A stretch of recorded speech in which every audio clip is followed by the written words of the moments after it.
INTJs are masters of reading between the lines, spotting inconsistencies, and seeing through deception instantly. You don't waste time on fake, manipulative, or toxic people, but when you do engage, you have a strategic way of exposing their true nature. Instead of reacting emotionally, you ask the right questions, ones that force them to reveal who they really are. These questions aren't just casual conversation starters. They are psychological weapons designed to uncover lies, hypocrisy, and manipulation. If you've ever dealt with a toxic person, you know they thrive on confusion, emotional control, and false narratives. But with the right approach, they crumble under the weight of their own contradictions. Here are 7 powerful questions INTJs use to expose toxic people and why they work so well. 1. Why do you think that? Toxic people often rely on manipulation rather than actual reasoning to justify their behavior. When you ask them why they think a certain way, it forces them to explain their logic or reveal that they don't have any.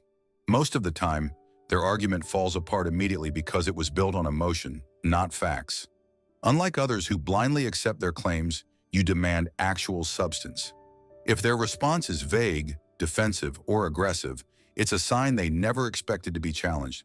Toxic people rely on power plays and gaslighting, but INTJs break their control by demanding rational justifications. If they keep dodging the question, you already have your answer. They're hiding something. The moment they struggle to explain themselves, you've already exposed their weakness. 2. What outcome are you trying to achieve? Toxic people rarely act without a hidden agenda, but most people never think to question it. By asking this directly, you force them to reveal their true intentions. Whether they're stirring drama, playing the victim, or manipulating a situation for their benefit, they now have to admit what they really want. If they hesitate, act offended, or try to shift the focus back onto you, it's because they don't want to be exposed. INTJs thrive on directness and clarity, while toxic people survive on ambiguity and deception. By asking about their goal, you turn their manipulation into an open discussion, something they desperately want to avoid. Most of the time, they'll react with confusion or hostility because they aren't used to being confronted. If they can't give a straight answer, you already know they're up to something. 3. How do you handle constructive criticism? A toxic person's worst enemy is accountability. Asking this question immediately puts them on the defensive because it exposes how fragile their ego really is. A healthy person will respond with something logical like, "I try to learn from it." A toxic person, however, will either get angry, dismissive, or play the victim. They might say, "People just don't understand me," or "Everyone is against me," which is a classic sign of narcissism or insecurity. INTJs are highly analytical and thrive on improvement, so you have no patience for those who deflect instead of learning. If they act like they're too special to be criticized, it means they refuse to grow. This single question reveals if someone is self-aware or just manipulative. If they immediately get defensive, you've just exposed their ego. 4. Do you say the same things about me when I'm not around? Toxic people thrive on talking behind others' backs, but they never expect to be confronted about it. Asking this forces them into a corner. If they lie and say yes, you'll catch their inconsistencies later. If they get nervous, defensive, or change the subject, it's because they know they've been caught. INTJs despise dishonesty and can spot it instantly, which makes this question incredibly effective. Even if they try to dodge it, you've already planted the seed of doubt in their mind, making them uncomfortable. Toxic people want to control narratives, but when you call them out, they lose that power. If their response is full of excuses, it's because they've been exposed. You don't need them to admit it. You just need to watch how they react. 5. Why do you think I should trust you? Trust is earned, not given, and INTJs never blindly trust anyone. Toxic people, however, expect you to trust them without any proof of reliability. This question forces them to justify their credibility, and in most cases, they won't have an answer. If their response is something like, "Because I said so," or "You just should," that's a major red flag.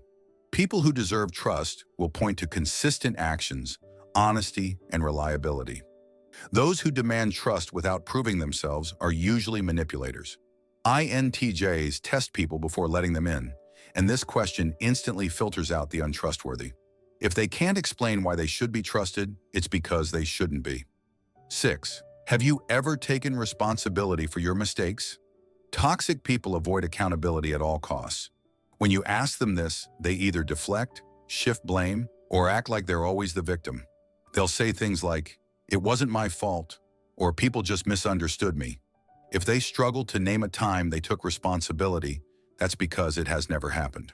INTJs value growth and learning from mistakes, so you have no patience for people who deny reality to protect their ego. This question forces them to admit whether they have any self-awareness at all. A toxic person's inability to acknowledge their own failures is all the proof you need. If they refuse to answer honestly, you've just exposed their entire mindset. 7. What do you gain from playing the victim? Toxic people love playing the victim because it lets them avoid responsibility while gaining sympathy. When you ask this question, you force them to acknowledge their own manipulation tactics. Most of the time, they will immediately get defensive or accuse you of being mean for asking. That reaction alone tells you everything you need to know. INTJs don't tolerate emotional manipulation, so this question cuts through their act of helplessness. If someone is constantly the victim, but never the problem, it means they are hiding their true role in conflicts. Most people wouldn't dare to challenge this behavior, but INTJs don't let false narratives slide. If they get angry instead of self-reflecting, you've just shattered their illusion. Are you an INTJ? If this resonates, you're one of us. Subscribe to our channel for more deep dives into INTJ psychology, strategy, and how to dominate life on your own terms.